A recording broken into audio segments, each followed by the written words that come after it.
উপস্থিত হইতে পেরেছি, এই জন্য সবাই জোরে সোরে বলি আলহামদুলিল্লাহ। আমি সর্বপ্রথম আজকের সভার সভাপতি এবং আমাদের আজকের সভার মাননীয় প্রধান অতিথি, যার গুণগান আমরা মঞ্চে যারা আছি প্রত্যেককে যদি 1 ঘন্টা 2 ঘন্টা 5 ঘন্টার সময় দেন, আমাদের আজকের প্রধান অতিথি ওনার গুণগানকে আমরা শেষ করতে পারবো না। অতএব আজকে আমরা আলোচনা বেশি করব না, কারণ আমরা আলোচনা শুনতে আসছি। আমরা আলোচনা আজকে আমাদের প্রধান অতিথি, ওনাকে আমরা অনেক দিন পরে পেয়েছি এবং ওনার জীবন কাহিনী আমরা বলার এখন সময় নাই। আমরা আশা রাখবো আমাদের মঞ্চে যারা মাননীয় অতিথিবৃন্দ আছেন সবাই সংক্ষিপ্ত করে আমরা আজকে আমাদের এই যে প্রধান অতিথি মাননীয় ডক্টর আসাদুজ্জামান রিপন ভাই, ওনার চমৎকার মূল্যবান সময় দিছে আমাদেরকে, আমরা এই সময়টা কাজে লাগাবো। আর যারা এই সংস্কৃতি নিয়ে অনেকেই অনেক সুন্দর চমৎকার আলোচনা করেছেন, শুনে অনেক খুশি লাগছে।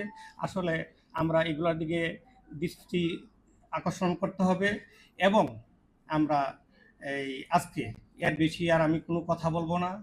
এবং আমি বিবিএন নিউজের পক্ষ থেকে যারা এই আয়োজনটা করেছে সবাইকে আমার অন্তঃস্থল থেকে ধন্যবাদ জানাচ্ছি।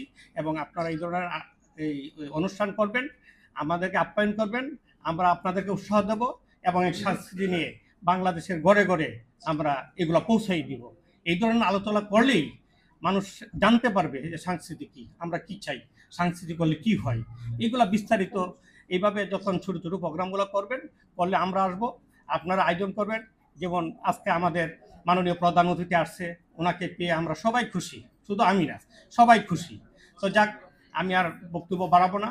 এখানে সামনে যারা সাংবাদিক ভাই বোন আছে, যারা এখানে সামনে আছেন, সবাই গুণীজন, সবাই গুণীজন এবং সবাইকে এখানে সময় দেওয়া যাচ্ছে না। এই জন্য আজকের অনুষ্ঠানের পক্ষ থেকে আমি বিভিন্নদের পক্ষ থেকে এই দুঃখ প্রকাশ করছি, কারণ আমরা আকর্ষণ হলো প্রধান অতিথি।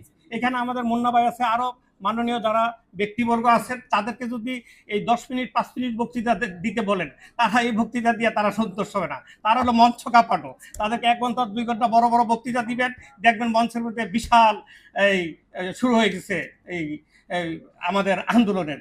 তো তারা এখানে আসছে, সংক্ষিপ্ত সময়ের মধ্যে আমরা শেষ করে দিতে চাচ্ছি। এই বলে আমি আজকের অনুষ্ঠান যারা করেছেন তাদেরকে আমি ধন্যবাদ জানাচ্ছি এবং আপনারা এই ধরনের অনুষ্ঠান করবেন। এবং আমার প্রিয় নেতা আজকের প্রধান অতিথি, ওনার জন্য আমরা সবাই দোয়া করি। উনি যাতে যেই নির্যাতিত হয়েছেন, উনি কেন সারা বাংলাদেশের যারা কেন্দ্রীয় নেতৃবৃন্দ নির্যাতিত হয়েছেন, আমরা দোয়া করি তারা আবার আগের মতো ঘুরে দাঁড়াবে, এই দেশের ক্ষমতা নিবে। আমাদের মাননীয় প্রধানমন্ত্রী সাবেক, যিনি নাকি তিনবার এই দেশকে শাসন করেছে, সুশাসন করেছে, এই দেশের জনগণের খেদমত করেছেন।